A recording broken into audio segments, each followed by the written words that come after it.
উপজেলা নির্বাচনের তৃতীয় ধাপের ৮৭ উপজেলায় প্রায় ৩৫% ভোট পড়েছে বলে জানিয়েছেন প্রধান নির্বাচন কমিশনার কাজী হাবিবুল আউয়াল।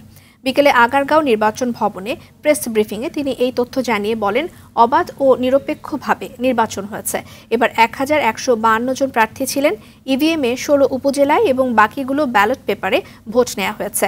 ভোট কারচুপির চেষ্টায় ৩০ জনকে আটক করা হয়েছে এবং ২ জনের কারাদণ্ড হয়েছে বলেও জানান সিএসি। একজন প্রিসাইডিং অফিসার অসুস্থ হয়ে মারা গেছেন বলেও জানান তিনি। উপস্থিতির যে তথ্য পেয়েছি সেটা আমাদের পর্যালোচনায় এটা 35± হতে পারে।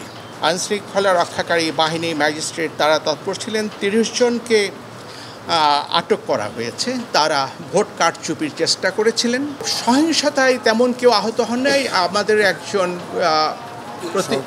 সহকারী প্রিসাইডিং অফিসার আকস্মিকভাবে অসুস্থ হয়ে কিছুক্ষণ পরে উনি মৃত্যুবরণ করেছেন।